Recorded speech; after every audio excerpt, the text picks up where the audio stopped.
Hello friends, welcome back to the techno pharmacy. तो आज की वीडियो में हम बात करने वाले हैं वायरस के बारे में। वायरस के टाइप्स यहाँ पर पढ़ेंगे। इसके अलावा इससे जुड़ी हुई जितनी भी डिजीज़ेज़ हैं लाइक हेपेटाइटिस हो गई, इन्फ्लुएंजा हो गई, हर्पीज़ हो गई एंड एड्स हो गई, है ना। तो ये चीज़ों के बारे में हम यहाँ पर पढ़ेंगे और इनसे रिलेटेड जो ड्रग्स हैं उनको भी हम देखेंगे, उनकी फार्माकोलॉजी, मैकेनिज़्म, ये सारी चीज़ें समझेंगे। तो जैसा कि यूट्यूब में बहुत सारे जो चैनल्स हैं इस इंक्लूडिंग मी, तो मैं भी ऐसे ही करता था। तो जो MCQs हैं, टेस्ट सीरीज़ हैं, इन चीज़ों को बहुत ज़्यादा चैनल जो हैं अपना पब्लिश कर रहे हैं। लेकिन जो मेन ये होता है कि उस चीज़ को तो आपने देखा, लेकिन उससे रिलेटेड जो टॉपिक्स के जो कॉन्सेप्ट्स हैं, बेसिक्स हैं, इनको अगर आप नहीं देखते हो तो उन टेस्ट सीरीज़ का भी कोई मतलब नहीं होता है। क्योंकि ज़रूरी नहीं है ना कि जो क्वेश्चन वहाँ लिखा हुआ है वही क्वेश्चन आ जाए। उससे रिलेटेड थोड़ा बहुत कॉन्सेप्चुअल क्वेश्चन भी पूछ सकता है। तो इसलिए आप उस चैप्टर की बेसिक स्टडी भी करके रखिए। तो उसी चीज़ को देखते हुए यहाँ पर हमने नोट्स बनाई है जो कि शॉर्ट एंड कंसाइज नोट्स हैं।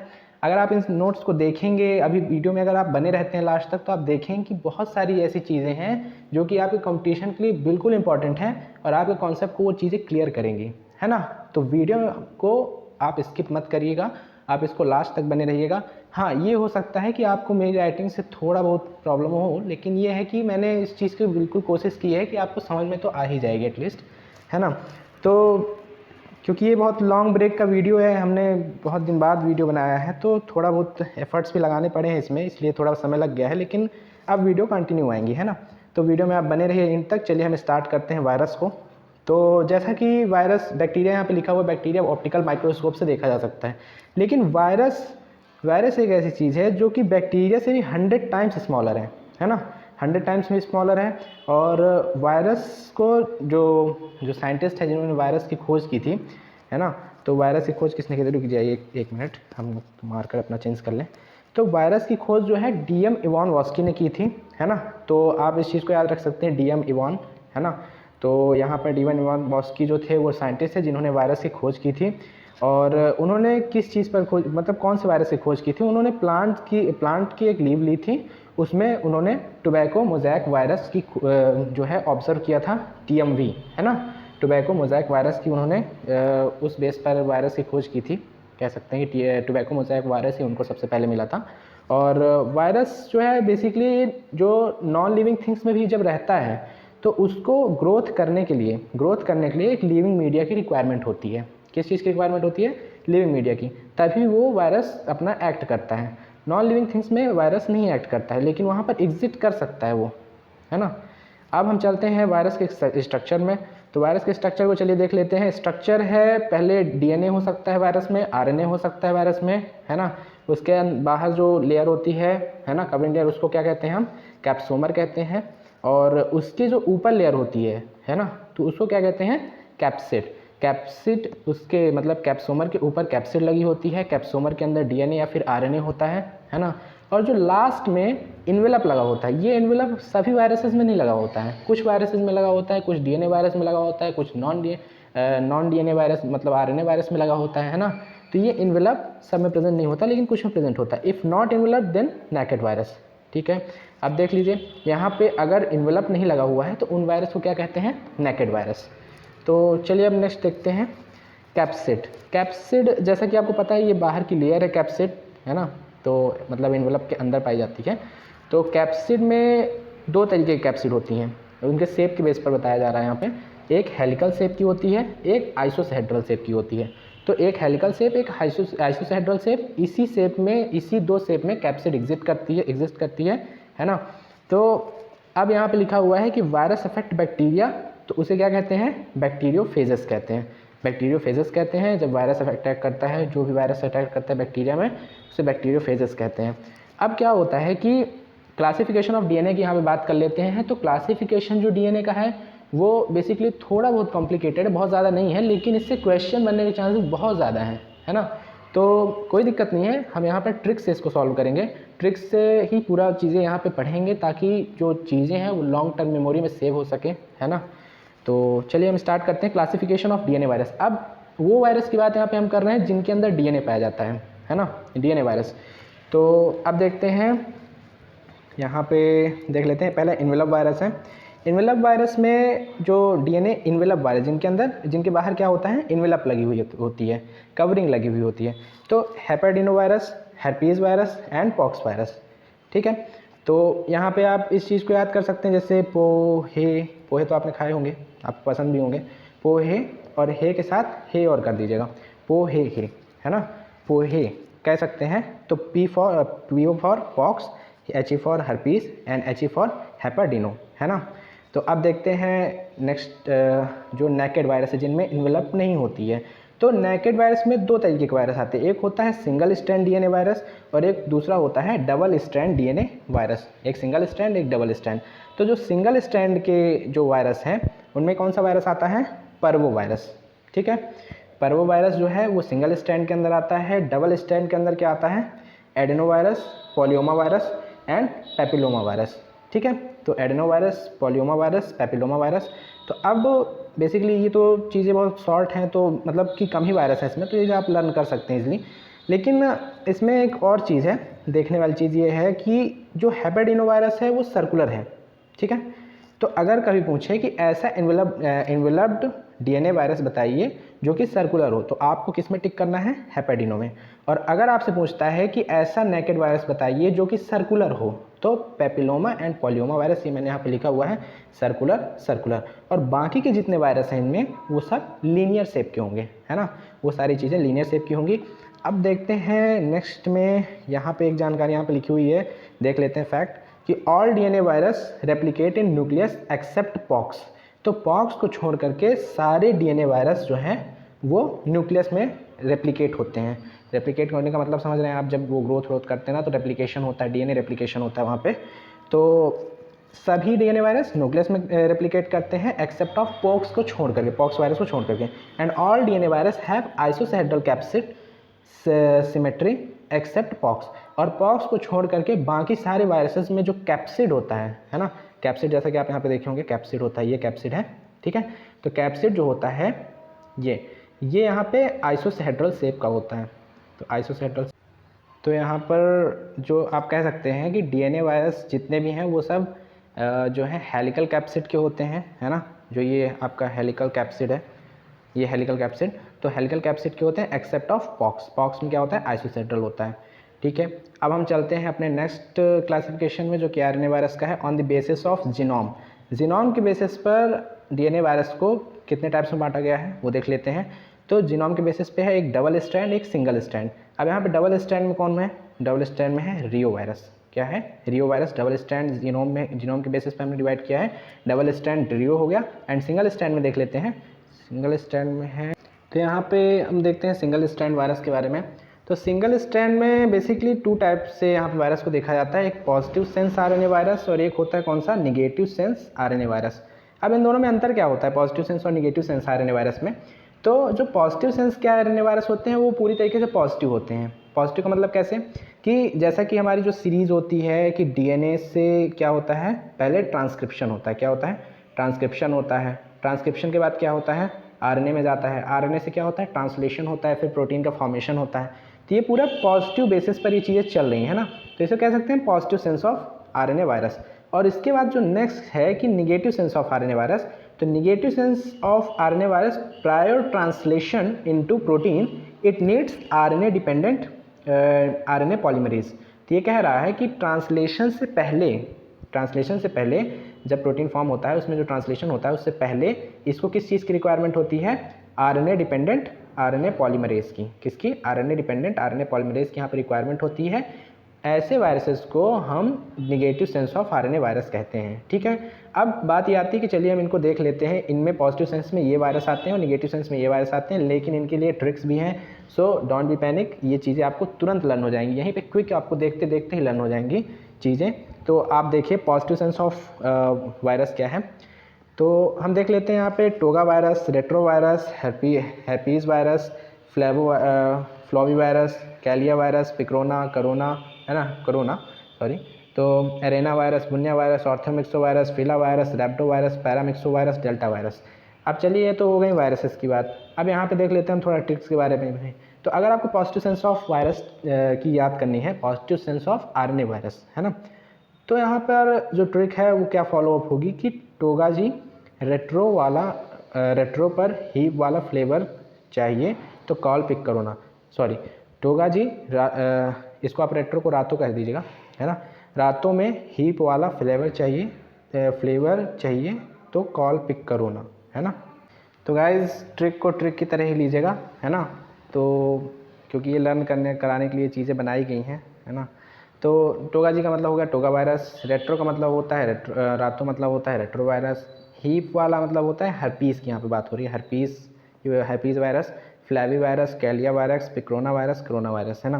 तो अब निगेटिव सेंस ऑफ वायरस की बात कर लेते हैं। तो जिसमें लिखा हुआ है अरे गुनिया ऑर्थो मतलब arena virus, bunya virus, orthomyxo virus, filo virus, rhabdo virus, paramyxo virus and delta virus, है ना। तो यहाँ पे देखते हैं ट्रिक्स। इसमें आप देख सकते हैं अरे बुनिया का ऑर्थो फिल हो रहा पर डेल्टा का नहीं, अरे बुनिया का ऑर्थो फिल हो रहा पर डेल्टा का नहीं। तो यहाँ पे जैसे कि ऑर्थो है, ऑर्थो को आप जानते हैं ना, ऑर्थो का आप घुटने से ले सकते हैं, है ना। तो अरे गुनिया का ऑर्थो फिल हो रहा बट रहा पर डेल्टा का नहीं। तो आप इस ट्रिक से इसको याद कर सकते हैं। मे भी आपकी ट्रिक डिफरेंट हो सकती है, अगर आपको इससे अच्छी बना सकते हो तो आप इसको अच्छे से बनाइए, लेकिन इसको लर्न करने के लिए ट्रिक से ही आप इसको लर्न कर सकते हैं, ठीक है। तो अब चलते हैं अपने नेक्स्ट में, जिससे आते हैं क्वेश्चन। तो क्वेश्चन आते हैं तो देख लेते हैं। जीनोम की बात करते हैं तो जीनोम सर्कुलर एंड लीनियर। तो यहाँ पे जो जीनोम के बेसिस पे हमने जितने भी वायरस देखे हैं तो उनमें आप सर्कुलर और लीनियर पर अगर क्वेश्चन पूछता है तो ABD आप याद रखेंगे, अरेना, बुनिया एंड डेल्टा। ये जो 3 वायरस होते हैं ये सब सर्कुलर में होते हैं, ठीक है। कौन से? ABD वाले।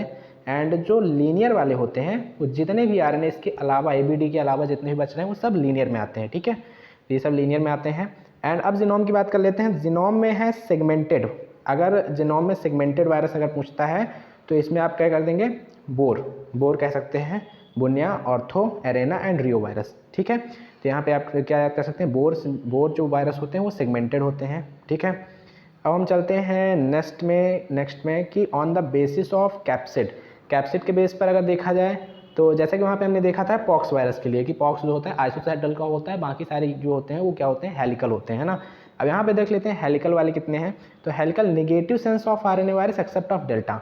तो हेलिकल जो होते हैं वो क्या होते हैं? जो निगेटिव सेंस वाले वायरस RNA वायरस हमने पढ़े थे अभी, एक्सेप्ट ऑफ डेल्टा को छोड़ करके वो सब जो है हेलिकल में आएंगे। एंड आइसोसाइडल की अगर बात की जाए तो आइसोसाइडल वाले में कौन से आते हैं? Positive sense of RNA virus. जो पॉजिटिव सेंस के थे वो कौन से उसमें आएंगे? आइसोसाइडल कैटेगरी में आएंगे, एक्सेप्ट ऑफ कोरोना वायरस को छोड़ करके। अब आप इसको याद कैसे कर सकते हैं? जैसे हेलिकल है, क्या है? हेलिकल। अब हेलिकल में आप देख सकते हैं कि यहाँ पर क्या है? यहाँ पे है ऐसे लगा हुआ है, मतलब ये क्या है? ये निगेटिव का साइन है। तो हम इसको रिलेट कर सकते हैं कि ये negative sense of RNA virus को रिप्रेजेंट कर रहा है, ठीक है। अब इसके बाद हम देखते हैं कि यहाँ पे आइसोसाइडल है। आइसोसाइडल जैसा कि आप यहाँ पे देख पा रहे हैं, यहाँ पे ऐसे क्या बना हुआ है? ऐसे आप कर सकते हैं आई, क्योंकि ऐसे बनता है, आई ऐसे बनता है। तो इसमें जो हमने थोड़ा सा ऊपर कर दिया तो यहाँ पे पॉजिटिव सेंस बना। तो यहाँ पे पॉजिटिव को आप रिलेट कर सकते हो किससे? Positive sense of RNA virus से। तो ये आपके लिए बहुत ज़्यादा मतलब ईजी हो जाएगा चीज़ों को लर्न करना, है ना। अब हम चलते हैं नेक्स्ट में कि on the basis of envelope के बेसिस पर हम यहाँ पे जो वायरस है उसको हम यहाँ पे क्लासीफाई करते हैं, है ना। तो अगर इन्वेलप जो है वो रिमेनिंग ऑल वायरस, तो नॉन इन्वेलप जो है वो वायरस कम है, तो इसमें हम नॉन इन्वेलप वायरस को ही पढ़ते हैं। और जो इन्वेलप वाले हैं वो सारे बचे हुए जो जितने भी हैं वो सब इन्वेलप में चले जाएंगे, है ना। तो अब देखिए नॉन इन्वेलप वायरस हम देख लेते हैं CPR हीप। तो क्या कहते हैं? CPR हीप को दो CPR। तो CPR से क्या आता है? Calici virus, picorna virus, reo virus and herpes virus, hep virus, ठीक है। तो ये जितने भी जो वायरस हैं ये सब नॉन इन्वेलप्ड नेकेड वायरस में आएंगे, बाकी जितने भी बचते हैं वो सब इन्वेलप में आते हैं, ठीक है। तो अब देख लेते हैं all RNA virus replicate in cytoplasm except ortho and retro, ठीक है। ऑर्थो और रेट्रो को छोड़ करके जितने भी RNA वायरस हैं वो सब साइटोप्लाज्म में अपने जो है रेप्लिकेट होते हैं, है ना। तो साइटोप्लाज्म में रेप्लिकेट होते हैं except of ortho and retro. तो ऑर्थो रेट्रो होते कहाँ पर हैं? वो होते हैं न्यूक्लियस में रेप्लिकेट होते हैं ऑर्थो एंड रेट्रो वायरस। बाकी सारे वायरस जो होते हैं वो साइटोप्लाज्म में होते हैं। तो होप सो आपको ट्रिक्स वगैरह देख करके अच्छा लग रहा होगा, ऐसा लग रहा हो कि आपको लर्न हो जाएंगी ये चीज़ें सेशन को देखते देखते ही। और अगर आपको लग रहा है तो प्लीज़ इस चैनल को सब्सक्राइब कर दीजिए, वीडियो को लाइक कर दीजिए, क्योंकि ऐसी ही वीडियोज़ हम लाते रहेंगे और आपके पास तुरंत पहुँचती रहेंगी, ठीक है। ये सारे जो एफ़र्ट्स हैं ये आप ही के लिए लगाए जा रहे हैं, तो आप इन चीज़ों को समझिए कि हाँ थोड़ी बहुत अगर मेहनत लगती है तो फिर आप इस चीज़ को आप कह सकते हैं कि लाइक करेंगे वीडियो को। तो चलिए अब देखते हैं, अब डिजीज़ेज़ अपनी स्टार्ट हो चुकी हैं। डिजीज़ेज़ हैं एंटीवायरल फर्स्ट। एंटीवायरल फर्स्ट जो टॉपिक है अपना हेपेटाइटिस का। हेपेटाइटिस से सीधा लेना देना ये होता है कि हेपा का मतलब होता है लीवर, हेपेटिक आपने सुना होगा, हेपेटिक फास्ट मेटाबॉलिज्म, या फिर है ना हेपेटिक का लेना देना है किससे, मतलब हेपेटिक का जो मतलब है वो लीवर है ना। तो हेपेटाइटिस जिसमें टिस वर्ड लग जाता है, आइटिस लग जाता है, वो क्या होता है, इन्फ्लामेशन होता है ना। तो वो इन्फ्लामेशन को रिप्रेजेंट करता है। तो ओवरऑल हम कह सकते हैं कि ये लीवर में इन्फ्लामेशन को रिप्रेजेंट कर रहा है क्या, हेपेटाइटिस। अब इसके लिए भी कौन जिम्मेदार है, इसके लिए जिम्मेदार होता है वायरस। ठीक है, इसको थोड़ा सा पतला कर लेते हैं, बहुत ज़्यादा हो रहा है। तो अब ये है कि कॉजेज़ इसके देख लेते हैं हेपेटाइटिस के। तो हेपेटाइटिस के कॉजेज़ या तो फिर किसी को अल्कोहल जॉन्डिस है, लीवर में सूजन क्यों आती है, या तो फिर अल्कोहल की वजह से आ गई है, ज़्यादा अल्कोहल कंजप्शन कर लिया है, क्रॉनिक अल्कोहलिक पेशेंट है, या फिर ऑटो इम्यून डिसऑर्डर है, मतलब खुद की सेल्स ही अपने लीवर को परेशान कर रही है, मतलब जो हेपेटाइटिस कॉज कर रही हैं, या फिर वायरस हो गया। हेपेटाइटिस का वायरस भी होता है जो कि हेपेटाइटिस कॉज कराता है ना। तो अब देख लेते हैं थोड़ी सी और इधर की चीज़ें। तो जो 6 to 7% बियर, अब यहाँ पे अगर कभी पूछ लेता है, वैसे पूछेगा तो नहीं लेकिन फिर भी पूछता है, तो 6 to 7% बियर अगर हम लोग रोज़ाना लेते हैं तो वहाँ पे हेपेटोमेगाली हो जाता है और लीवर में स्वेलिंग होती है। ठीक है, हेपेटोमेगाली जब होता है तो वो लीवर में भी स्वेलिंग होती है। अब देख सकते हैं कि यहाँ पे अब चलते हैं थोड़ा सा आगे। यहाँ पे लीवर का हमने साइन बोर्ड कर दिया है, जो बहुत अच्छा तो नहीं बना है बट ठीक है, हो गया समझाने के लिए। तो देखते हैं अब जैसा कि क्या होता है कि आरबीसी जब डैमेज होती है, आरबीसी जो होती है जब डिग्रेड होती है, डैमेज होती है, मतलब कि क्या होता है कि आरबीसी से जैसे आप जानते हैं 120 डेज़ का, 20 to 120 डेज़ का क्या होता है, साइकिल होता है, मतलब कि लाइफ होती है किसकी, आरबीसीज़ की। तो जब उसका जो टूटने का समय जब आता है, तो जब वो टूटता है तो किस में चेंज होता है, बिलीरुबिन में चेंज होता है। बिलीरुबिन को फिल्टर कौन करता है, liver filters the bilirubin and excrete out. In case hepatitis bilirubin increases and jaundice. तो अब जैसा कि आपने एक डिजीज़, बहुत पॉपुलर डिजीज़ सुना होगा, पीलिया जिसे कहते हैं, पीलिया कहते हैं, या फिर कह सकते हैं जॉन्डिस हो गया है ना। तो उस केस में क्या होता है कि लीवर जब फिल्टर करना बंद कर देता है बिलीरुबिन, तो क्या होता है, वो अपने फीसेस, क्योंकि बिलीरुबिन जब टूटता है वो फीसेस वगैरह के थ्रू बाहर जाता है ना, स्टायरकोबिलिन, बिलीवर्डिन, बहुत सारी चीज़ें उसमें होती हैं। तो जब वो बाहर निकल जाता है, लेकिन जब वो फिल्टर करता है लीवर तब वो चीज़ें जाती हैं बाहर।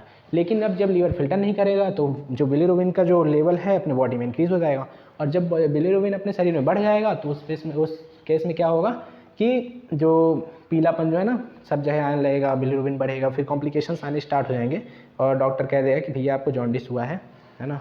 तो अब देखते हैं कि फूड पॉइजनिंग की बैक्टीरिया, चलिए यहाँ पे देख लेते हैं। अब जो चीज़ें हैं, फैक्ट मुझे मिलते जा रहे थे, मैं लिखते जा रहा था कि कोई भी चीज़ें हैं, कोई ऐसा फिक्स तो है नहीं कि वायरस है तो वायरस ही करेंगे, इससे इधर उधर की चीज़ें भी हैं तो थोड़े से ले लिया जाए, तो क्योंकि नॉलेज कम नहीं होना चाहिए।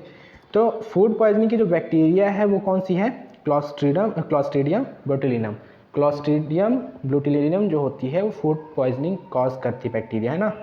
चलिए अब देखते हैं हेपेटाइटिस के वायरस के टाइप्स में। ठीक है, तो अब देखते हैं कि एक होता है एचएवी वायरस, एक होता है एचबीवी वायरस, एक होता है एचसीवी वायरस। तो एचएवी वायरस जो होता है हेपेटाइटिस ए वायरस हो गया, हेपेटाइटिस बी वायरस हो गया, हेपेटाइटिस सी वायरस हो गया, है ना।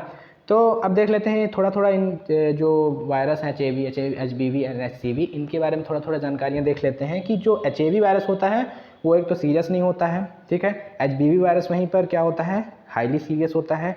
एचसीवी वायरस केवल सीरियस होता है, हाईली सीरियस नहीं होता है, लेकिन सबसे ज़्यादा सीरियस कौन सा हुआ, HBV virus. And vaccine available होती है एचएवी की, एचएवी के लिए वैक्सीन अवेलेबल है, एंड एचबीवी के लिए वैक्सीन अवेलेबल है, लेकिन एचसीवी के लिए वैक्सीन अवेलेबल यहाँ पे नहीं है अपने पास, ठीक है।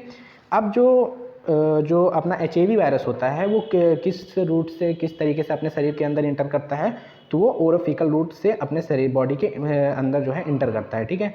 और एचबीवी वायरस जो होता है वो क्या होता है, एसटीडी होता है, सेक्सुअली ट्रांसमिटेड डिजीज़ होता है, जो कि सेक्सुअल इंटरकोर्स के कारण यहाँ पे होता है एचबीवी वायरस। एचबीवी वायरस किससे हुआ, ओरल फीकल रूट से।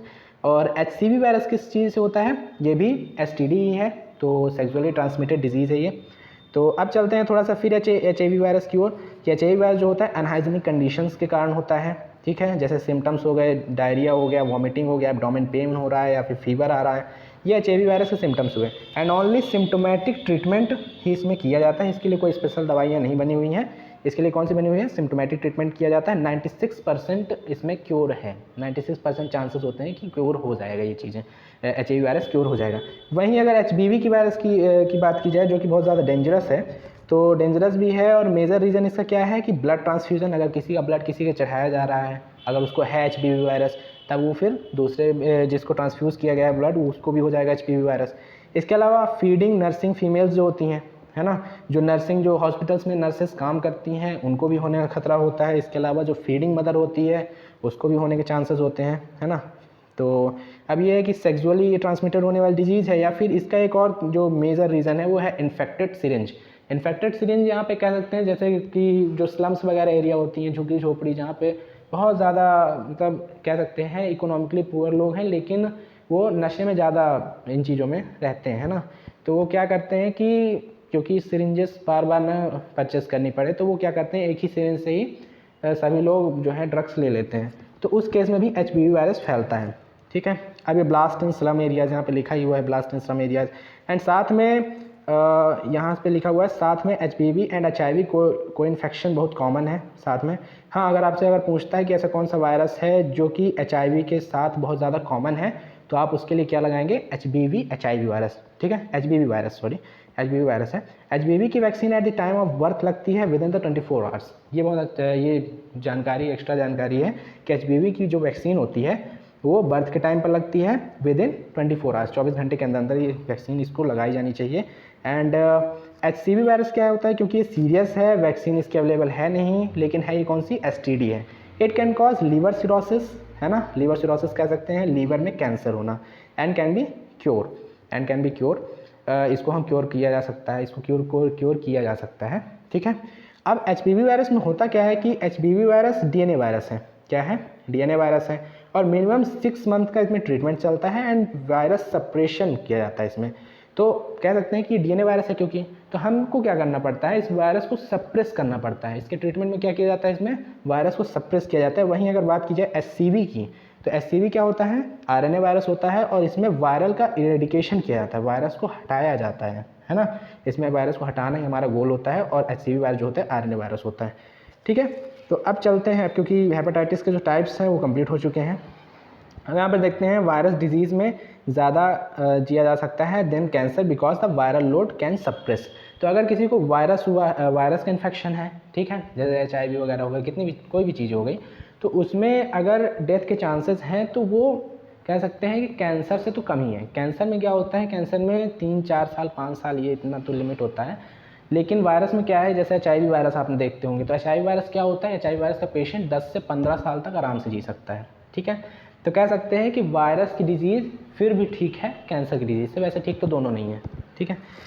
तो अब चलते हैं ड्रग्स फॉर HBV वायरस। अब HBV वायरस हमने पढ़ा, अब उसके बारे में ड्रग्स देख लेते हैं, उनके लिए क्या ड्रग्स दी जाती हैं। तो है यहाँ पर क्या, ये जो इंटाकावीर, एडोफाविर, टिनोफाविर, टेल्बुबुडिन, इंटरफेरॉन अल्फा एंड लैमिबुडिन। अब इसको आप ट्रिक से क्या याद कर सकते हैं, मैंने यहाँ पर ट्रिक बनाई हुई है कि ईट तिल तो आप जानते होंगे ना, तिल खाया होगा आपने। एक ब्लैक कलर की तिल आती है, वाइट कलर की तिल आती है, ठीक है, जिसके अंदर कौन से फिक्स्ड ऑयल पाए जाते हैं, और बहुत ज़्यादा किस चीज़ के लिए हेल्पफुल रहती है, जैसे कार्मिनेटिव होती है एंड डाइजेस्टिव भी होती है, कह सकते हैं, है ना। तो चलिए अपने टॉपिक पर आते हैं कि E for entecavir, A for adefovir, T for tenofovir, T for telbivudine, I for interferon alpha, L for lamivudine, ठीक है। अब थोड़ी इधर उधर की जानकारियाँ भी देख लेते हैं इन ड्रग्स के बारे में, क्योंकि ड्रग्स तो पढ़ ही लिए हैं। तो अब A फॉर जो एडोफाविर होता है, ये क्रॉनिक हेपेटाइटिस B में दिया जाता है। जब किसी को क्रॉनिक हेपेटाइटिस B हो रहा है तो उसको एडोफाविर दे रहे हैं, ठीक है।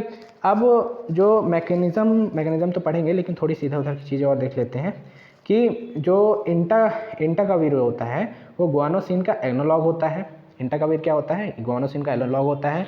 एंड HIV का भी वीक HIV अगर शुरुआत का HIV वगैरह है तो उसमें इंटाकावीर हम देते हैं, ठीक है। अब एडोफाविर को क्या कह सकते हैं, इसको डिपिरॉक्सिल कहते हैं, है ना, जो कि नेफ्रोटॉक्सिसिटी अगर पूछता है कि what is the side effect of adefovir, तो क्या होता है, नेफ्रोटॉक्सिसिटी, ठीक है।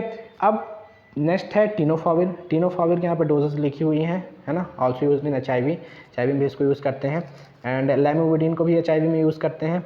और अगर पूछता है कि ऐसी ड्रग जो कि HBV hepatitis B virus and also Givens in the HIV, जो कि हेपेटाइटिस बी में भी दिया जाता है और HIV में भी दिया जाता है। ऐसी ड्रग का नाम क्या है? तो लैमोवुडिन नाम है, ठीक है, लैमोवुडिन आप देखेंगे। फिर अगर आपको नहीं दिखता है तो इंटाकाविर भी देखेंगे, है ना।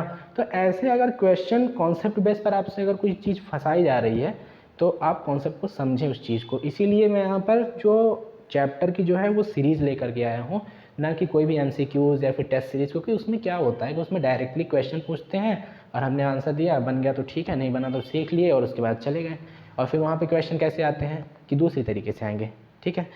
तो ठीक है, अब देखते हैं इसके मैकेनिज़्म के बारे में, हेपेटाइटिस बी मैकेनिज़्म के बारे में। तो मैकेनिज़्म इसका है वायरस DNA इनकॉर्पोरेट, तो वायरस के DNA में इनकॉर्पोरेट करते हैं, and HPV DNA polymerase inhibit करते हैं। एक मतलब इंजाइम पाया जाता है उस वायरस के अंदर, HPV DNA पॉलीमरेज इंजाइम है जिसको इनहिबिट करती हैं ये ड्रग्स, ठीक है। तो ये मैकेनिज्म हो गया इस ड्रग का। And drug for hepatitis C की बात कर लेते हैं कि RNA forms a protease enzyme. तो जो RNA है, जैसे कि RNA क्या करता है? प्रोटीन का फॉर्मेशन करता है, और वहाँ पे क्या पाया जाता है? एक प्रोटीएज एंजाइम पाया जाता है, ठीक है। तो प्रोटीएज एंजाइम पाया जाता है, तो उस चीज़ को यहाँ पे हम टारगेट करेंगे, है ना, ताकि प्रोटीन फॉर्मेशन ना हो। तो यहाँ पे नॉन स्ट्रक्चरल प्रोटीन, NS का मतलब यहाँ पे क्या लिखा हुआ है? Non structural protein. तो यहाँ पर अब हम देखते हैं टारगेट करने वाले जो प्रोटीन्स हैं, है ना, प्रोटीएज एंजाइम्स हैं, है ना, उन चीज़ को हम यहाँ पे टारगेट करेंगे। तो पहले तो यहाँ पे जो हेपेटाइटिस सी के अंदर क्या होता है? NS3, NS5A, NS5B, non structural 3 और non structural 5A, non structural 5B। तो इसे हम यहाँ पे जो NS3 को इनहिबिट करने वाली ड्रग है उसको हम प्रेविर के नाम से, मतलब किसी भी अगर ड्रग के पीछे मतलब सफिक्स में प्रेविर लगा है उस चीज़ को आप देख लेंगे। तो इसमें सी में प्रेविर, ये ड्रग NS3 को इनहिबिट करेंगे अल्टीमेटली हेपेटाइटिस सी के लिए, यहाँ पे ट्रीटमेंट के लिए ये ड्रग इंपॉर्टेंट है। एंड NS5A वाली कौन सी ड्रग है? 5A को इनहिबिट करने वाली कौन सी ड्रग है? आस्विर, जिसमें डोक्लाटास्विर एंड वल्पटास्विर, है ना। और जो बी ड्रग है वो कौन सी है? बुविर है, सोफोसबुविर, है ना, इसमें एक ही ड्रग है सोफोसबुविर। तो कह सकते हैं अगर आपको लर्न करना है तो प्रेविर, आस्विर, बुविर, ठीक है। तो चलिए देखते हैं अब नेक्स्ट में। तो जो अदर ड्रग इसमें यूज़ की जाती हैं किसमें? अपने जो अपना चल रहा था कौन सा? HBV वायरस, ठीक है। तो उसमें अगर और ड्रग्स यूज़ की जाती हैं, SCV वायरस सॉरी, तो उसमें कौन सी ड्रग यूज़ की जाती है? रिबोविरिन, ठीक है, रिबोविरिन और इंटरफेरॉन अल्फा, तो हम यहाँ पे देख चुके हैं। तो यहाँ पे थोड़ी चीज़ें हैं कि रिबोविरिन का एडवर्स इफेक्ट क्या होता है? हेमोलाइटिक एनीमिया हो सकता है रिबोविरिन की ज़्यादा यूज़ करने से। और रिबोविरिन जो होता है वो अपना ब्रॉड स्पेक्ट्रम का ड्रग है, जो कि इन्फ्लुएंजा में भी दिया जाता है ना। और रिस्पायरेटरी वायरल डिजीज़ेज़ हैं, अगर किसी को सांस की जो वायरल डिजीज़ होती है, अगर वो सारी चीज़ें हैं तो उनमें भी हम रिबोविरिन दे सकते हैं। और इंटरफेरॉन अल्फ़ा के बारे में अगर पूछता है कि ऐसी ड्रग बताओ हेपेटाइटिस की जो कि जो पेग का डेरिवेटिव कह सकते हैं, पॉलीथाइलिन ग्लाइकॉल से बनी हुई होती है, तो वो क्या होती है? इंटरफेरॉन अल्फ़ा, ठीक है। अब ये किस रिसेप्टर पर बाइंड करती है? अब कभी पूछता है कि इंटरफेरॉन अल्फ़ा किस रिसेप्टर से के थ्रू बाइंड करती है, तो जैक स्टेट के थ्रू बाइंड करती है ना, जैक स्टेट के थ्रू रिसेप्टर में बाइंड करती है। फॉस्फोराइलेशन या फिर डिफॉस्फोराइलेशन ऑफ प्रोटीन्स करती है। और उसके बाद क्या करता है? ये जो प्रोटीन की कोडिंग होती है ना, जो प्रोटीन जिससे फॉर्म होता है, जब फॉर्म होता है तो वहाँ पे कोडिंग होती है, उस प्रोटीन की कोडिंग को अल्टरेशन कर देता है, मतलब चेंज कर देता है। तो अल्टीमेटली कह सकते हैं कि चेंज इन ट्रांसक्रिप्शन, जो मैंने बताया था, DNA से ट्रांसक्रिप्शन होता है तो RNA में, RNA से ट्रांसलेशन होता है तो प्रोटीन, तो उस ट्रांसक्रिप्शन को अल्टर करता है ना एंटीवायरल ड्रग। अब हम चलते हैं नेक्स्ट टॉपिक में, अपने जो नेक्स्ट डिजीज़ है इन्फ्लुएंजा, है ना। अब इन्फ्लुएंजा के बारे में देख लेते हैं। थोड़ा सा इस चीज़ का भी ध्यान देंगे कि वीडियो ज़्यादा लॉन्ग ना हो, क्योंकि इससे देखने वाले को भी दिक्कत होती है और बनाने वाले को भी दिक्कत होती है। तो इन्फ्लुएंजा देख लेते हैं, ऑर्थो फैमिली है इन्फ्लुएंजा। पहली बात तो ऑर्थो फैमिली का है, अगर आपसे पूछे तो इन्फ्लुएंजा ऑर्थो फैमिली का है। ये फ्लू होता है, ये सेगमेंटेड होता है, सेगमेंटेड ऑर्थो होता है, एंड इन्फ्लुएंजा RNA वायरस भी है, ठीक है। तो ये हो गई इन्फ्लुएंजा वायरस के बारे में जानकारी। इन्फ्लुएंजा दो तरीके का होता है, influenza A, influenza B। Influenza वैसे तो आपने बहुत सारी जगह सुना होगा, किसी को भी कुछ भी हो गया, डायरेक्ट डॉक्टर ने बोला इन्फ्लुएंजा हो गया है, डॉक्टर ने बोला इन्फ्लुएंजा हो गया है। और वो कहीं भी जाता है पेशेंट, बोलता है कि क्या हो गया है, तबीयत ख़राब है, हाँ क्या हो गया है, इन्फ्लुएंजा हो गया है। अच्छा, तो कहते हैं कि यार ये बहुत बड़ी चीज़ है। नहीं, बहुत बड़ी चीज़ नहीं है, इसमें ट्रीटमेंट होता है। तो अब इन्फ्लुएंजा A, इन्फ्लुएंजा B। तो इन्फ्लुएंजा B क्या होता है? इन्फ्लुएंजा B जो सीजनल होता है, एक सीज़न बदला, सर्दी खांसी जुकाम, उसको कह दिए इन्फ्लुएंजा। तो ये वाला इन्फ्लुएंजा सबसे ज़्यादा होता है, जो कि डॉक्टर कह देता है इन्फ्लुएंजा हो गया है। ये सीजनल होता है। इन्फ्लुएंजा बी और इन्फ्लुएंजा ए की अगर बात करें तो इन्फ्लुएंजा ए क्या होता है, ये मेजर ह्यूमन इन्फेक्शन होता है। ये तो तगड़ा वाला इन्फेक्शन है इन्फ्लुएंजा का, जो कि किससे होता है, या तो वाइल्ड एनिमल से होता है इंसान ह्यूमन्स को, या फिर ह्यूमन से ही वाइल्ड एनिमल को हो जाता है, कुछ भी कह सकते हैं। तो ये इन्फ्लुएंजा ए होता है। अब देखिए क्या लिखा हुआ है यहाँ पे कि वायरल के कोर में ग्लाइकोप्रोटीन प्रेजेंट होता है, सरफेस में प्रेजेंट प्रोटीन है ग्लाइकोप्रोटीन, ठीक है। तो वहाँ पे 2 ग्लाइकोप्रोटीन पाए जाते हैं, आपसे पूछा भी जा सकता है, जिसको एक को एच से डिनोट करते हैं, एक एन से। तो पहला जो एच होता है उसको हीमाग्लूटिनिन कहते हैं और एन फॉर न्यूरोमिनिडेज, ठीक है। तो ये 2 ग्लाइकोप्रोटीन्स प्रेजेंट होते हैं किसमें, वायरस में, हीमाग्लूटिनिन एंड न्यूरोमिनिडेज। अब बात ये आती है, चलिए अब थोड़ा सा और जानकारियों में ले चलते हैं आपको कि स्वाइन फ्लू क्या है, H1N1 इसको क्या कहते हैं, जिसमें ऐसा वायरस जिसके ग्लाइकोप्रोटीन में H1N1 आता है वो स्वाइन फ्लू हो गया। और H5N1 क्या हो गया, बर्ड फ्लू। स्वाइन फ्लू का एक समय बहुत ज़्यादा चला हुआ था कि स्वाइन फ्लू हो गया, स्वाइन फ्लू का करीब आज से 10 साल 11 साल पहले की बात है शायद, तो स्वाइन फ्लू आया था जो कि बहुत ज़्यादा खतरनाक था। एंड बर्ड फ्लू उसके बाद आया H5N1। फिर H3N2 क्या है, H1N1 का वेरिएंट ही है जो कि हाईली इन्फेक्टेड है, ठीक है। तो अगर पूछता है कि H3N2 क्या है, H3N2 जो होता है H1N1 का कह सकते हैं वेरिएंट है ये, ठीक है। अब देखते हैं एंटी इन्फ्लुएंजा ड्रग के बारे में। तो एंटी इन्फ्लुएंजा ड्रग है जोनामाविर, ओसेल्टामाविर, पेरामाविर और या रिमांटाडिन, अमांटाडिन, ठीक है। अब यहाँ ट्रिक देख लेते हैं, मैंने यहाँ पे ट्रिक बनाई है जोफ्रा कह सकते हैं या फिर जोप्रा कह सकते हैं, तो देख लीजिए। तो जेड फॉर जोनामाविर, ओसेल्टामाविर, फेविप्राविर या फिर पेरामाविर, एफ से फेविप्राविर है, पी फॉर पेरामाविर है, आर फॉर अमांटाडिन है, ए फॉर अमांटाडिन है। तो ये जो अमांटाडिन है ये हम कहाँ पे भी यूज़ करते हैं, पार्किंसन में भी यूज़ करते हैं, ठीक है। और इसके अलावा इससे जुड़ी हुई थोड़ी सी जानकारियाँ देख लेते हैं जोनामाविर से रिलेटेड। तो जोनामाविर में ऐसा है कि ये न्यूरोसाइकेट्रिक डिसऑर्डर कॉज करता है जोनामाविर, है ना, और ये सियालिक एसिड का एनालॉग होता है। तीसरी चीज़ कि ये इनहेलेशनल रूट से भी दिया जाता है, और चौथी चीज़ ये है कि ये बोथ इन्फ्लुएंजा ए और इन्फ्लुएंजा 2 के लिए बी के लिए दोनों ही जो है कारगर दवा हैं। ये जो जितनी भी जानकारी है, तीनों जानकारी है दोनों वायरस के लिए है, एक जोनामाविर एंड दूसरा ओसेल्टामाविर के लिए, ठीक है। और जो अगर नेक्स्ट ड्रग की अगर बात करें तो फेविप्राविर की, तो क्या होता है कि at COVID period approved for adult corona, adult only. तो क्या होता है कि कोविड के टाइम पे जो एडल्ट के लिए जो ड्रग दी जाती थी, अप्रूव्ड थी, वो फेविप्राविर ही है। और इसके अलावा जापान में इसको यूज़ किया जाता था इन्फ्लुएंजा में। फेविप्राविर का सबसे ज़्यादा यूज़ कहाँ किया गया है, जापान में, जब इन्फ्लुएंजा हुआ था सबसे ज़्यादा, तो तब फेविप्राविर ही चलाई गई थी, ठीक है। और पेरामाविर जो ड्रग है वो ऑल्सो इन्फ्लुएंजा ए और बी दोनों की है, ठीक है। और अमांटाडिन की चलिए बात करते हैं। तो अमांटाडिन जो होता है एंटी पार्किंसन ट्रीटमेंट करती है।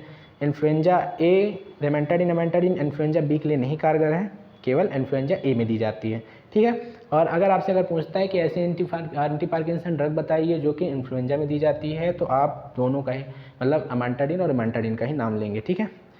तो अब चलते हैं अपनी नेक्स्ट डिजीज़ में, हर्पीज़। चलिए बात करते हैं हर्पीज़ की। तो हर्पीज़ को हम स्टार्ट करने से पहले कुछ टर्मिनोलॉजी यहाँ पर सीख लेते हैं जो कि यहाँ पे यूज़ होंगी।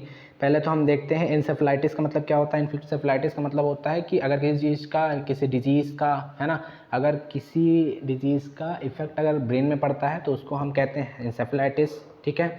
और केराटाइटिस का मतलब क्या होता है, जब कॉर्निया में जो कह सकते हैं, कॉर्निया में अगर सफ़ेद वाइटिश कलर के हल्के फुल्के डॉट्स कहते हैं, जैसे दाने निकल आते हैं ना, अगर उसको वैसा कुछ होता है तो उसको केराटाइटिस कहते हैं, जो कि कॉर्निया से रिलेटेड है। एंड उसके बाद क्या होता है, म्यूकोकुटेनियस लेयर में पेनफुल दाने जब हो जाते हैं तो उसको कोल्ड सोर कहते हैं। कोल्ड सोर क्या होता है कि जब म्यूकोकुटेनियस लेयर होती है उसमें पेनफुल दाने टाइप के डॉट्स कह सकते हैं ना, तो वो निकल आते हैं, तो उससे कहते हैं कोल्ड सोर, ठीक है। अब हम चलते हैं अपने हर्पीज़ को पढ़ने। तो हर्पीज़ जो होता है वो डीएनए वायरस होता है, ठीक है। हर्पीज़ क्या होता है, डीएनए वायरस होता है। एंड हर्पीज़ वायरस के बहुत सारे टाइप्स हैं, चलिए देख लेते हैं यहाँ पर। और HSV1, HSV2, VZV, EBV, CMV and क्या है यहाँ पे हर्पीज़ ज़ॉस्टर। तो अब चलते हैं कि HSV1 क्या होता है। HSV1 होता है हर्पीज़ सिम्प्लेक्स वायरस 1।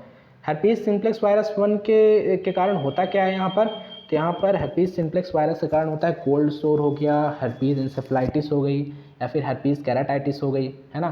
तो ये सारी चीज़ें किसके कारण होती हैं, हर्पीज़ सिम्प्लेक्स वायरस 1 के कारण। और इंसेफेलाइटिस और केराटाइटिस में आपको बता चुका हूँ क्या होता है।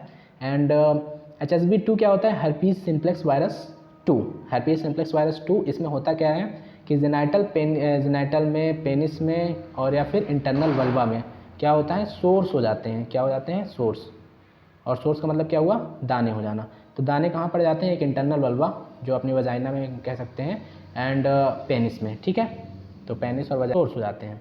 अब हम चलते हैं VZV में, जो कि वेरिसेला जोस्टर वायरस है, जिसने इंडिया में तो एक समय पे तो भाई तबाही मचा के रखी थी, जिसको आप चिकन पॉक्स के नाम से भी जानते हैं, जिन्हें कह सकते हैं कि कहा जाता है माता आना, है ना। तो वो किस कारण से होता है, यहाँ पर वेरिसेला जोस्टर वायरस की वजह से होता है, ठीक है।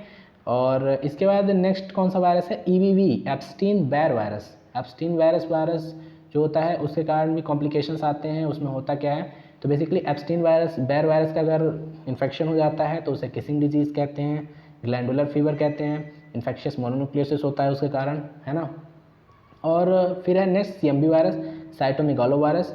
फिर नेक्स्ट है कौन सा, herpes zoster, जो कि सीजेल्स वायरस है। दाने दाने पैचेस वगैरह निकल आते हैं इसमें, और ये भी लगभग HSV1 के अंदर ही आएगा, ठीक है। अब हम चलते हैं इनकी ड्रग्स के बारे में। तो अगर देखा जाए तो EBV मतलब एप्स्टीन बायर वायरस, जिसके अंदर kissing disease, glandular fever, infectious mononucleosis आ रहा था, उसके लिए जो ड्रग ऑफ चॉइस क्या है, क्लोरोक्वीन है, ठीक है। क्लोरोक्वीन के बाद अब देखा जाए तो हमारी जो मेन ड्रग्स थी ना, जो मतलब हमारे जो मेन वायरस थे HSV1, HSV2 and varicella zoster, उनके लिए यहाँ पे ड्रग लिखी हुई हैं। तो असाइक्लोविर, वालासाइक्लोविर, आइडॉक्सिट्यूरिडीन एंड ट्राइफ्लोरिडीन, ये 4 ड्रग्स हो गई। अब इसके लिए ट्रिक ये होती है कि साइकिल वाला आयोडेक्स ट्राई कर रहा है। क्या कर रहा है, साइकिल वाला आयोडेक्स ट्राई कर रहा है। बहुत अच्छी ट्रिक है, और इससे आपको ये जो से herpes simplex वायरस हैं उनकी जो ड्रग्स हैं आपको तुरंत लर्न हो जाएंगे, जैसे कि असाइक्लोविर, वालासाइक्लोविर, आइडॉक्सिट्यूरिडीन एंड ट्राइफ्लोरिडीन, ठीक है। अब थोड़ा सा इनके मैकेनिज्म के बारे में देख लेते हैं। असाइक्लोविर जो होता है, पहली बात तो ये डिऑक्सीगुआनोसिन का एनालॉग होता है, ठीक है। अगर पूछता है तो डिऑक्सीगुआनोसिन का एनालॉग होता है। दूसरा, ये जो ड्रग्स होती हैं ना, इनकी अगर मैकेनिज्म की अगर बात करें तो असाइक्लोविर का एक्टिव मेटाबोलाइट क्या होता है, असाइक्लोविर ट्राइफॉस्फेट।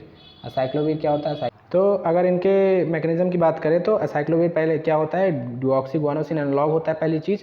तो असाइक्लोविर क्या होता है कि एक्टिव मेटाबोलाइट असाइक्लोविर का क्या होता है, असाइक्लोविर फॉस्फेट सॉरी। तो असाइक्लोविर ट्राइफॉस्फेट होता है, जो कि करता क्या है, HSV herpes simplex वायरस के DNA पॉलीमरेज को इनहिबिट करता है। ये इसका मैकेनिज्म हुआ, मेन मैकेनिज्म, ठीक है। अब थोड़ा और ड्रग्स के बारे में देखते हैं कि वालासाइक्लोविर जो होता है वो अपनी ड्रग ऑफ चॉइस किसके लिए है, वेरिसेला जोस्टर वायरस के लिए, V2 valacyclovir and V for varicella zoster, ठीक है। तो ये चिकन पॉक्स में वालासाइक्लोविर दी जाती है। एंड तो वालासाइक्लोविर की अगर बात की जाए तो वालासाइक्लोविर जो है प्रो ड्रग होता है। ये किस में चेंज हो जाता है, बाद में जा करके असाइक्लोविर में ही चेंज होता है, ठीक है। अब नेक्स्ट देखते हैं तो एक्टिविन, ये तो ठीक है, लेकिन असाइक्लोविर का जो है ऑइंटमेंट भी आता है, क्रीम भी आती है, टैबलेट भी आता है, इंजेक्शन भी आता है ना। तो CMV के ड्रग्स के लिए यहाँ पे देख सकते हैं, साइटोमेगालो वायरस जो था अपना, उसके लिए हम यहाँ पे ड्रग देखते हैं, ट्राइफ्लोरिडीन, फॉस्कारनेट, सीडोफॉविर एंड गनसाइक्लोविर। तो इसको कह सकते हैं ट्राईफोर्स सीडो गन लेकर जा रहा था, ठीक है। ट्राईफोर्स कह सकते हैं ना, फोर्स एक होती है, सेना को कहते हैं फोर्स। तो ट्राईफोर्स सीडो गन लेके जा रहे थे, ठीक है। तो यहाँ पे आप ड्रग्स याद कर सकते हैं इस चीज़ से। और यहाँ पे herpes वायरस होता है which causes the pro-oncogenes, carcinogenicity produce करते हैं। तो ऐसा herpes वायरस अगर पूछता है आपसे कि ऐसा herpes वायरस जो कि प्रो-ऑन्कोजीन्स होता है, प्रो-ऑन्कोजीन्स मतलब कि जो कि कैंसर प्रोड्यूस करता है, तो ऐसे वायरस का नाम है EBV, एप्स्टीन बायर वायरस, ठीक है। एप्स्टीन वायरस बहुत ही खतरनाक वायरस होता है, जो कि कैंसर तक कॉज करने की क्षमता रखता है, ठीक है। असाइक्लोविर का एक यहाँ पे कह सकते हैं ड्रॉबैक होता है कि बोन मैरो डिप्रेशन कॉज करती है, ठीक है। तो बोन मैरो अगर डिप्रेशन कॉज करती है तो RBCs नहीं फॉर्म होंगी, RBCs नहीं फॉर्म होंगी तो क्या होगा, एनीमिया होगा। और एनीमिया में कौन सा एनीमिया होगा, एनीमिया में भी एप्लास्टिक एनीमिया होगा, जो कि बोन मैरो से ही RBCs नहीं प्रोड्यूस होने देता है, ठीक है। अब एंटीवायरल डिजीज़ देखते हैं, HIV, human immunodeficiency virus. Human immunodeficiency virus देख लेते हैं। HIV1 होता है, HIV2 होता है, लेकिन मोस्टली एक्टिव कौन सा होता है, मोस्टली सबसे ज़्यादा कौन सा होता है, HIV1 वायरस होता है, ठीक है। अब एड्स देख लेते हैं। एड्स का फुल फॉर्म भी आपसे पूछ सकता है, acquired immunodeficiency syndrome, collection of symptoms. तो एक्वायर्ड इम्यूनोडिफिशियंसी सिंड्रोम ये क्या होता है, कलेक्शन ऑफ सिम्टम होता है, ठीक है। अब इसके में मेन एक्टिव क्या होता है, HIV होता है, ह्यूमन इम्यूनोडिफिशियंसी वायरस। अब इम्यून सिस्टम में क्या होता है, CD4 सेल्स पाई जाती हैं, क्लस्टर ऑफ डिफरेंशिएशन। CD4 का मतलब क्या हुआ, क्लस्टर ऑफ डिफरेंशिएशन सेल्स, ठीक है। जो कि जो अपने शरीर के अंदर पाई जाती हैं, जो कि इम्यून सिस्टम में होती हैं। अब HIV वायरस क्या करता है, इस CD4 को में जा कर के अटैक करता है, ठीक है। तो अटैक करता है एंड लॉस्ट, जिसके कारण क्या होता है, लॉस्ट CMI, तो कि कह सकते हैं सेल मीडिएटेड इम्यूनिटी। तो जैसे ही अपने, क्योंकि इम्यूनिटी का पार्ट है CD4 सेल, इसमें अटैक कर देता है जैसे ही ये, तो यहाँ पे जो CMI मेंटेन करता है जो CD4 सेल, वो डिस्टर्ब हो जाता है, CMI अपना लॉस्ट हो जाता है। CMI का मतलब क्या हुआ, सेल मीडिएटेड इम्यूनिटी, ठीक है। तो यहाँ पे अपॉर्चुनिस्टिक डिजीजेज यहाँ पे होने का खतरा बन जाता है, जैसे TB हो गया, निमोनिया हो गया, मेनिंजाइटिस हो गया, डायरिया हो गया, हेपेटाइटिस हो गई, ये सारी चीज़ें है ना। तो अब देखते हैं, अब ये CD4 सेल वैसे होती कहाँ है, CD4 सेल होती है जैसे कोई ह्यूमन सेल हो गई है ना, उसके ऊपर यहाँ पे CD4 सेल्स यहाँ पे पाई जाती हैं, ठीक है। अब देखते हैं CD4 काउंट जो होता है वो less than 200 cells per microlitre अगर हुआ, then it confirms the CMI lost, then opportunistic diseases होने वाली हैं, ठीक है। कह सकते हैं अगर CD4 सेल अगर 200 सेल्स पर माइक्रोलीटर कम हुई, ठीक है, तब ये कह सकते हैं कि अपॉर्चुनिस्टिक डिजीजेस लगभग हो रही हैं। तो हो रही हैं, हो गई हैं, कह सकते हैं, होगी तभी तो आप जाएंगे, ऐसे तो हो ही जाएगा नहीं चेक करवाने। तो HIV किस कारण से होता है, या तो फिर drug addict, sex workers, male to male, transgenders. Drug addicts का मतलब है कि एक ड्रग्स, मतलब कोई भी अगर नशा कर रहा है, ड्रग्स वगैरह ले रहा है, तो दूसरे में दे दिया है ना, वही ड्रग, वही सिरिंज वो यूज़ कर लिया, तो उसका कारण HIV हुआ। दूसरा कि अनप्रोटेक्टेड सेक्स की वजह से भी होता है, ब्लड ट्रांसफ्यूज़न की वजह से होता है। तो अनप्रोटेक्टेड सेक्स का अब क्योंकि क्या होता है सोसाइटी में एक कह सकते हैं बना हुआ है कि अगर HIV किसी का सुनाई दिया तो वो मतलब सेक्सुअल से रिलेटेड है, बट ऐसा नहीं है, ब्लड ट्रांसफ्यूज़न से भी होता है। ब्लड ट्रांसफ्यूज़न से इवन 50% HIV होने का खतरा है, बल्कि सेक्सुअली तो 25% ही है। इंटॉक्सिकेशन ऑफ इन्फेक्टेड नीडल्स है ना, ड्रग एडिक्ट की जो बात चल रही थी वो इंटॉक्सिकेशन ऑफ इन्फेक्टेड नीडल ही है। फिर है HIV नॉट हैपन्स थ्रू। अब HIV के लिए कुछ मिथ भी बने हुए हैं, ऐसे होगा वैसे होगा तो हो जाएगा, लेकिन यहाँ पे रियलिटी ये होती है कि HIV इन तरीक़ों से नहीं होता है, जैसे कि सलाइवा हो गया, और सलाइवा से HIV नहीं फैलता है। दूसरा, कम्युनिकेबल डिजीज़ नहीं है सलाइवा। HIV एक कम्युनिकेबल डिजीज़ नहीं है, ये पूछा भी जा सकता है आपसे, तो कम्युनिकेबल डिजीज़ नहीं है HIV।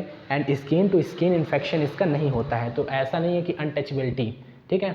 तो लेकिन स्किन टू स्किन जैसे डिजीज़ है ना, तो जैसे लेप्रोसी हो गया, जिसमें माइकोबैक्टीरियम लेप्राई वगैरह हो गया ना, उसका बैक्टीरिया हो गया, वो स्किन टू स्किन कांटेक्ट में होता है वो डिजीज़, लेकिन HIV नहीं होता है। और यूरिन के थ्रू नहीं होता है, स्वेटिंग के थ्रू नहीं होता है, अगर किसी का पसीना लग जाता है आपके पसीने में तो वो चीज़ें नहीं होती हैं HIV, ठीक है। अब HIV इज़ RNA वायरस, क्योंकि HIV एक RNA वायरस होता है। अब हम समझते हैं कि HIV वायरस के अंदर होता क्या है। तो HIV RNA वायरस होता है, इसके अंदर दो चीज़ें मेन होती है, एक्टिव होती है। एक होता है सिंगल स्ट्रैंडेड जो RNA है, वो होता है सिंगल स्ट्रैंडेड RNA होता है। दूसरा क्या होता है, रिवर्स ट्रांसक्रिप्टेज होता है। रिवर्स ट्रांसक्रिप्टेज होता है, तो यहाँ पर जो RNA वायरस है उसके अंदर क्या क्या पाई जाती है, single stranded RNA and reverse transcriptase, यही जो है पूरा गेम बना देंगे वायरस का। तो उसको थोड़ा और देखते हैं बड़ा करके। यहाँ पर reverse transcriptase and single stranded RNA तो है ही, इसके अलावा यहाँ पे इन्वेलप लगी हुई है, इन्वेलप वायरस है ये। उसके बाद यहाँ पर जो लगा हुआ है वो क्या लगा है, ग्लाइकोप्रोटीन लगा हुआ है। ग्लाइकोप्रोटीन 41 नीचे होता है एंड मतलब बेस पे, एंड ग्लाइकोप्रोटीन 120 यहाँ पर ऊपर होता है, ठीक है। अब यहीं पर से ड्रग्स बनेंगी HIV की, थोड़ा सा आप देखिएगा गौर से। एंड अब चलिए देखते हैं कि यहाँ पर है ह्यूमन सेल है, बहुत अच्छी सेल नहीं बनाई गई यहाँ पे, क्योंकि बनी ही नहीं है। तो अब देखते हैं, तो यहाँ पे जब वायरस आता है तो यहाँ पर हमको सेल के, क्योंकि मैंने बोला था कि ह्यूमन सेल के ऊपर CD4 सेल पाई जाती है। सबसे पहले ये भैया जी की मुलाकात कहाँ होती है, CD4 सेल में होती है। एंड CD4 के साथ सपोर्ट में एक उनका भाई भी खड़ा होता है, CCR5, ठीक है, जिसको कीमोकाइन रिसेप्टर 5 कहते हैं। तो वो दोनों भाई मिल करके वायरस और बैक्टीरिया जितने भी आते हैं उनको एकदम खा लेते हैं, ठीक है, कह सकते हैं मार गिरा देते हैं। लेकिन क्या होता है यहाँ पे, जैसे ही ये वायरस लगा किसमें, सेल में, तो अब क्या होता है कि जो CCR5 है उसको तो ये सप्रेस करता ही है। और अगर कोई पहले तो क्या होता था कि पहले जब CCR5 में कोई भी बैक्टीरिया वायरस लगता था तो वो कोफैक्टर CXCR4 जनरेट करते थे। क्या करते थे, एक कोफैक्टर जनरेट करता है CXCR4, कहते हैं ना जिसको कि हाँ ठीक है लड़ना है तो सबसे पहले तलवार निकाल लेते हैं, तो वैसे ही CCR5 का भी काम है। CCR5 ने CXCR4 को पहले निकाल लिया और फिर उसके बाद अटैकिंग चालू हो जाती है। फिर WBC को बुला लिया कि भैया आओ आओ आओ हम खतरे में हैं। लेकिन अब क्या है कि CXCR तो यहाँ प्रोड्यूस हो ही नहीं पाया, क्योंकि CD4 सेल सप्रेस हो गई, CCR5 सप्रेस हो गया और वायरस तो अंदर निकल गया। CXCR4 जनरेट हुआ ही नहीं, तो क्या होगा, अंदर नहीं जा पाएगा, ठीक है। अंदर चला गया वायरस, कोई कुछ कर भी नहीं पाया, उसका WBC को पता ही नहीं चला कि आ गया वायरस। अब क्या होता है कि यहाँ पे रिवर्स ट्रांसक्रिप्टेज आ गया और सारी चीज़ें हो गई है ना। ये अब यहाँ क्योंकि रिवर्स ट्रांसक्रिप्टेज भी आ गया है, सिंगल स्टैंडर्ड आरएनए भी आ गया है। अब क्या है, अब तो सेल के अंदर है, अब तो खाना पानी मिला हुआ है, भले ही अंदर टूट गए हैं तो क्या हुआ, अब फिर से जुड़ेंगे। तो अब रिवर्स ट्रांसक्रिप्टेज, क्योंकि मैंने बोला था कि डीएनए होगा, ठीक है, डीएनए होगा, फिर यहाँ पे ट्रांसक्रिप्शन होगा, फिर आरएनए होगा, फिर उसके बाद क्या होगा, ट्रांसलेशन होगा, फिर प्रोटीन बनेगा। तो यहाँ पे ट्रांसक्रिप्शन का काम है ना, मतलब ट्रांसक्रिप्शन का काम है, ट्रांसक्रिप्टेज का काम है। तो यहाँ पे क्या होता है कि क्योंकि ये आरएनए वायरस है तो आरएनए को अब क्या बनाना पड़ेगा, क्योंकि डीएनए सेल्स में, डीएनए में जाके इसको अंदर जाना है, क्योंकि इंसान क्या होता है, इंसान के अंदर डीएनए होता है। तो उसके लिए क्या होता है, क्योंकि रिवर्स जाता है तो इधर ट्रांसक्रिप्टेज लग रहा था, अब यहाँ पे इसको रिक्वायरमेंट पड़ेगी किसकी, रिवर्स ट्रांसक्रिप्टेज की, क्योंकि ये रिवर्स जा रहा है। तो ये आरएनए है इसके अंदर, अब ये डीएनए बनाने के लिए रिवर्स ट्रांसक्रिप्टेज ले लिया। तो इस कारण से इसके अंदर जो रिवर्स ट्रांसक्रिप्टेज है और आरएनए है, सिंगल स्टैंडर्ड आरएनए है, ये क्या होता है, ये डीएनए फॉर्म करेगा। एंड डीएनए फॉर्म करने के बाद यहाँ पर इसको मिलेगा कौन सा enzyme, integrase enzyme, integrase enzyme मिलेगा। तो ये इंटीग्रेज एंजाइम इसको इनकॉर्पोरेट कर देगा ह्यूमन डीएनए के अंदर, सेल के डीएनए के अंदर। इनकॉर्पोरेट का मतलब है कि भैया तुम्हारा जहाँ डीएनए है हमको वहाँ पर जगह दे दो, इंटीग्रेज एंजाइम उसको ले जा करके बैठा देगा, ठीक है। देन उसके बाद क्या होगा कि जैसे ही बैठ गया तो उसके बाद तो काम हो गया। इसके बाद जैसे ह्यूमन की सेल प्रोटीन फॉर्म करती है, वैसे ही अब क्या होता है कि क्योंकि अब ये HIV वाली भी चली गई, तो क्योंकि जैसे फोटोकॉपी मशीन नहीं होती है कि आधा पेज इसका डाल दो आधा पेज उसका डाल दो, फिर वो एक ही प्रिंट में निकाल देगी आधे आधे पेज में, ठीक है, उसको मतलब नहीं कि तुम्हारा पेज कौन सा है। तो ऐसे ये भी जो डीएनए, जो ह्यूमन डीएनए होता है, ये जो प्रोटीन बनाता है, इसके अंदर HIV भी बीच बीच डालता रहता है, तो यहाँ पे HIV का भी काम हो जाता है। फिर यहाँ पे प्रोटीन फॉर्म हुआ, प्रोटीन जिसके अंदर HIV भी है, ठीक है। अब प्रोटीन फॉर्म हुआ, यहाँ पे प्रोटियोलाइसिस हो गया प्रोटियोज एंजाइम से, तो प्रोटियोलाइसिस हो गया, प्रोटीन टूटा, स्ट्रैंड्स टूटे, इसके बाद पूरे बॉडी में फैल गए, पूरे बॉडी में फैल गए, तो फिर HIV का काम हो गया, HIV हो गया, अब कह दिए पेशेंट HIV वाला हो गया। चलो ठीक है, अब इसके बाद हम इसकी ड्रग्स देख लेते हैं। अब जब ड्रग्स देखते हैं तो एंटी HIV ड्रग्स में जो पहली ड्रग होती है वो कहती है कि एंट्री इनहिबिटर, मतलब हम पहले तो एंट्री रोक देते हैं किसकी, अगर तुमने ड्रग खाई है तो कहते हैं कि भैया HIV को आने ही ना दो अंदर, ठीक है। एंट्री इनहिबिट करने के लिए हम यहाँ पर 3 फैक्टर हैं यहाँ पे। पहला है GP41, GP41 कहाँ पर है, GP41 ये यहाँ पर है GP41, ठीक है। तो GP41 से एक तो ब्लॉक होगी, दूसरा किससे ब्लॉक हो रही है, CCR4 से, CXCR4 से, CCR5 से, ठीक है। तो जो GP41 पर एक्ट करने वाली ड्रग है वो है एन्फोविल्टाइड, और CCR5 कोलिकाइन रिसेप्टर 5 जिसको कहते हैं, तो वो है माराविरोई, एंड CXCR4 क्या है, प्लेरिक्सा-4। अब इसको याद करने का तरीका क्या होता है, पहले तो एंट्री इनहिबिटर GP41 सबसे पहले आएगा, तो EN for entry, EN for EN कह सकते हैं कि एंट्री से रिलेटेड है, इन्फोविल्टाइड। CCR5 है, तो CCR5 क्योंकि ये क्या है, ये किस लिए एक्टिव कर रहे हैं हम इसको, क्यों कर रहे हैं, क्योंकि ये हमें मारना है सेल को, तो इसीलिए क्या कर दिए, माराविरोई, ठीक है। CXCR4 है, तो X फॉर ये CX एंड प्लेरिक्सा, X ये हो गया। तो इससे आप थोड़ा बहुत लर्न कर सकते हैं, बहुत अच्छी ट्रिक नहीं है लेकिन फिर भी आपको लर्न करने के लिए तो काफ़ी है, प्लेरिक्सा-4। इसके बाद क्या होता है, हमारा जो काम मेन जो एजेंट है रिवर्स ट्रांसक्रिप्टेज इनहिबिटर, उसको हमें ख़त्म करना है। तो उसके लिए क्या हम ड्रग्स देते हैं, एक होता है न्यूक्लियोसाइड रिवर्स ट्रांसक्रिप्टेज इनहिबिटर, और दूसरा होता है non nucleoside reverse transcriptase inhibitor, वहाँ पे हमें अटैक करना है। दो तरीके के रिवर्स ट्रांसक्रिप्टेज इनहिबिटर हैं, अब उन पे एक्ट करवाना है। तो यहाँ पे जो पहला है कि अबाकाविर, टीनोफाविर, जीरोवोडिन, इम्ट्रिसिटाबिन, लैमिवोडिन, एस्टावोडिन एंड इडानोसिन, ठीक है। तो कह सकते हैं कि अगर कहें इसकी ट्रिक के बारे में कि अब्बा की क्या है, अबा किसी का नाम है, ठीक है, अबा की 3 वाइफ हैं, तो कह सकते हैं कि अबा तीनों जिद कर रही हैं एंट्री के लिए, कहीं पर प्रोग्राम हो रहा है, ये LSD है जिसका नाम, एंट्री में कहाँ पे, LSD के लिए, एंट्री के लिए, ठीक है। तो उससे आप ट्रिक याद कर सकते हैं, ठीक है। और उसके बाद जो सेकंड ड्रग है कि आपकी जो non nucleoside reverse transcriptase inhibitor, तो उसमें आपको देखना है क्या, विरविर, ठीक है, डेलाविरडिन, नेविरापिन एंड इम्ट्रीविरपिन विरिन एंड रेल्पिविरिन एंड इफाविरिन, ठीक है, इफाविरिंज। तो ये ड्रग है, लेकिन आपको अगर इसमें सेलेक्ट करना हो कभी तो आप विर देखते चलेंगे बीच में, वो जो है आपको दिखेंगे, ठीक है। अब अगर पूछे नेविरापिन का साइड इफेक्ट क्या है, तो नेविरापिन का एडवर्स इफेक्ट है स्क्रीन रैशेस, ठीक है। एंड इसके अलावा कि इफाविरेंज के साथ थोड़ी सी कंट्रोवर्सी है, क्या है कि पहले टेरेटोजेनिक थी, मतलब टेरेटोजेनिक मतलब कि बच्चे के लिए नहीं सही थी, ठीक है, जो गर्भवती महिला है उसमें जो बच्चा पल रहा है उसके लिए बिल्कुल सही नहीं थी, टेरेटोजेनिक थी।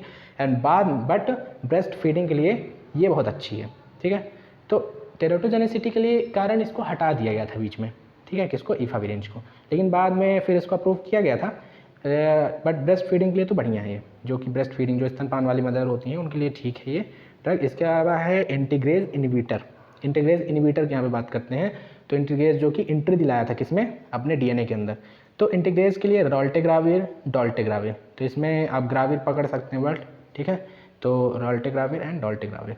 एंड जो नेक्स्ट है प्रोटीएज इनहिबिटर, जो प्रोटीएज इनहिबिटर, क्योंकि हम क्या है, बन तो क्या वायरस का प्रोटीन, तो वायरस का प्रोटीन बना लेकिन प्रोटीएज एंजाइम उसको तोड़ दिया था। अब हमें क्या है, प्रोटीएज एंजाइम को बंद करना है, भैया बंद रहो, ताकि जितना बन गया तो ठीक है, अब नया फिर बॉडी में न फैले। तो इसमें नाविर, इसमें सफिक्स आप जोड़ते चलेंगे सब में, रिटोनाविर, इंडिनाविर, लपिनाविर, सक्विनाविर एंड दारूनाविर, ठीक है। और कह सकते हैं इसका अगर ट्रिक आपको चाहिए तो कह सकते हैं कि रातों में इंडियन लोग क्या करते हैं, लपी शक्की दारू पीते हैं, ठीक है, तो आप इससे याद कर सकते हैं। एंड HIV के ट्रीटमेंट के लिए जिसको कहते हैं anti retroviral treatment, anti retroviral treatment की अगर बात करें तो यहाँ पे टेल एंड टी, ये दो चीज़ें हो गई। टेल एंड टी ऑफिशियल ड्रग है एंटी रेट्रोवायरल की, आपसे पूछा भी जा सकता है टेल एंड टी। टेल का मतलब होता है टिनोफाविर, इफाविरेंज एंड लैमिवोडिन, एंड टिनोफाविर, इफाविरेंज एंड एम्ट्रिसिटाबिन, और जीडाबुडिन, स्टाबुडिन, ठीक है, जीडाबुडिन, स्टाबुडिन म्यूचुअल, हाँ ठीक है। यहाँ पे आप देख सकते हैं कि जीडाबुडिन और स्टाबुडिन को कभी भी इकट्ठा नहीं दिया जा सकता, क्योंकि ये म्यूचुअली एंटागोनिस्टिक एक्शन देता है। तो यहाँ पर अपना जो वायरस का जो पार्ट है वो पूरी तरीके से ख़त्म हो चुका है। होप सो आपको चीज़ें समझ में आई होंगी, पूरी चीज़ें समझ में आई होंगी, और मैं ये दावे के साथ कह सकता हूँ कि इससे बाहर नहीं जाएगा क्वेश्चन, क्योंकि ये मतलब मोर देन इनफ है आपको कॉन्सेप्ट को क्लियर करने के लिए, आपके जो फैक्चुअल चीज़ें हैं उनको क्लियर करने के लिए, ठीक है। तो ऐसी सीरीज़ हमारे चैनल पर अपलोड होती रहेंगी, फार्माकोलॉजी के कॉन्सेप्ट्स क्लियर होते रहेंगे, तो आप प्लीज़ इस चैनल को सब्सक्राइब कर लीजिए और वीडियो को भी लाइक करिए, इससे हमारा जो मोटिवेशन है वो बना रहता है। और हाँ, अगर आपको नोट्स की रिक्वायरमेंट है तो आप कमेंट बॉक्स में कमेंट ज़रूर करिएगा, आपको नोट्स प्रोवाइड की जाएंगी। आप मेरा टेलीग्राम चैनल भी जो है ज्वाइन कर सकते हैं, क्योंकि जो नोट्स है वो यहाँ पर तो मैं नहीं अवेलेबल करा पाऊँगा, लेकिन फिर भी अगर आप कहेंगे तो हम टेक्नो फार्मेसी के जो टेलीग्राम चैनल है, टेक्नो फार्मेसी के नाम से है, लिंक मेरे उसमें कह सकते हैं अपना जो होम है टेक्नो फार्मेसी का चैनल में, वहाँ पे मैंने लिंक अटैच की हुई है, आप उस चैनल को ज्वाइन करिए और आपको नोट्स वहाँ पर मिल जाएगी, ठीक है। तो मिलते हैं अपने नेक्स्ट वीडियो में, ऐसे ही बने रहिए, अपना प्यार देते रहिए, तो धन्यवाद।